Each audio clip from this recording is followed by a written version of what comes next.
Brian Cannella, a police officer with the Philadelphia Police Department serving Mantua. I live with the fact that every day I go into work, it might be my last. Every time I'm in uniform, there's a target on my ass.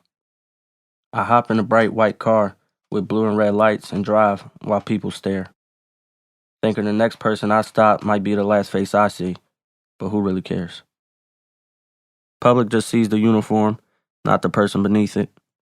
So they lash out on you because of your uniform, and that's their only way to unleash it. I'm hoping every encounter I have turns out to be positive and evoke change. But selling drugs on the corner and shooting at each other is called the game.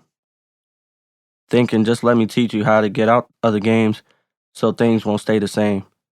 But as I talk to the corner guys about change and positivity, they look at me like I'm lame. As I come into work, I'm singing and constantly praying. Praying for God to keep me safe and prevent another slaying. To leave work the same way you came in is always the plan.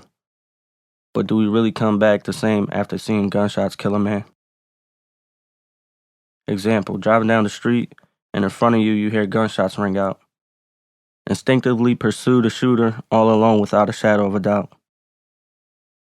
It's 2 a.m., dead winter, so there's only street lights and it's dark out. Heart's beating out of my chest, but trained to keep calm and never lose a bout. Running through fields, turning corners, alleyways, and streets, thinking maybe the next corner turn, he could take me off my feet. I lost him in the darkness of the night and run back to my car, running back for blocks because damn, I ran so far. Out of breath, windows fogging up, driving around to find the scene. Roll up on a corner and see he put 10 bullet holes into a queen. An elder woman with her husband, 3 kids, and 4 grandchildren, gasping for air, bleeding out of the mouth under a tree in front of a building. Pick her up, throw her in my car, and rush her to the hospital as she cries to me, telling me she's sorry. And I'm trying to be the best consoler to her that I could be. She took her last breath. She was looking into my eyes as she died, and all I could see in her eyes was hurt. I handled the job and kept my composure as a professional should, not shaking one bit and thanking God that I came out good. Physically, I was tired. Mentally, I was drained. As I left the hospital, it started to rain. I left work hours later and came home to unwind, something like 8 a.m. with a lot on my mind. Walked in, and my family sees me and asked me how my day went. I smiled and said, good. Walked away fast and remained silent. Couldn't sleep for weeks, thinking I failed my duty to serve and protect. But then I think maybe God called her home and looked at it in that aspect. These things are hard to deal with and smile and expecting not to shed a tear, knowing I've been shot at, threatened, guns pointed and more, all for the uniform I wear. I still go to work every day looking to make a change in someone's life, hoping my roller coaster ride doesn't end before I have a kid and wife. Hard to find someone who understands how these situations mold you and shape you. I call it situational awareness. Just be happy this ain't you.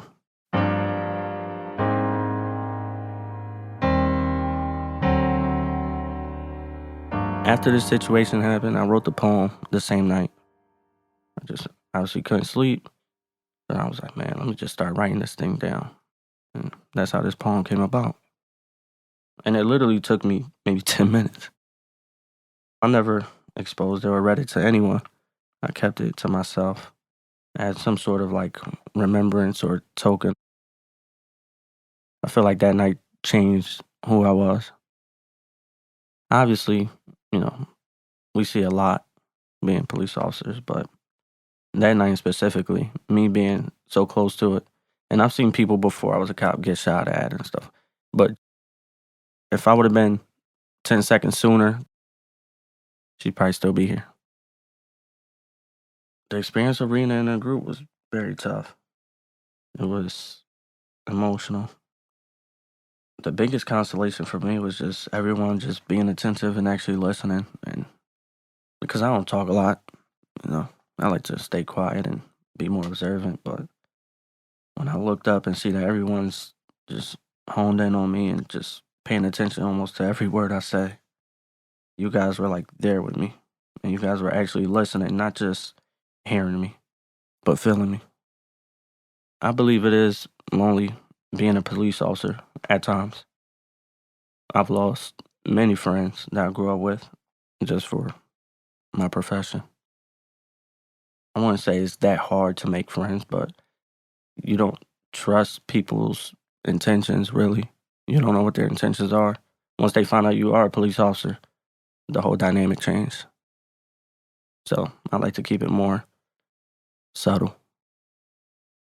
The people like me that grew up like me in my community, we're like kind of taught to just go through life. Things happen, so just deal with it. And basically always just bottle it up, bottle it up, bottle it up. And that's why a lot of times people explode and do things that they do.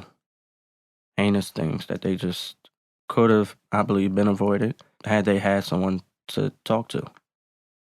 It's not easy being vulnerable and opening up. It's not easy and it is uncomfortable. But after you do it, you feel better. And the more you do it, the easier it gets. I hope that people in the future will say that I was always down to earth, honest, and wise. I'm Brian, the Choir Protector. Addressing Community Trauma, Real Stories from the Bottom to the Top project is produced by Mount Vernon Manor Community Development Corporation, the West Philadelphia Promise Zone, and the National Endowment for the Arts. Producer, Donna Griffin. Artistic direction, Taya Sepanuk. Police and trauma consultant, Altavis Love Craighead. Music, Brian Caselli Jordan and Nimrod Speaks. Audio engineering, Mike Moore at Lil Drummer Boy.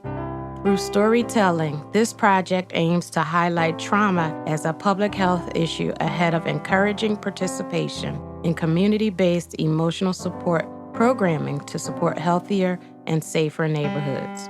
Special thanks to our police and community storytellers, Brian, Danielle, George, Rashid, Rakia, Shantae, and Trey for courageously sharing their lived experiences.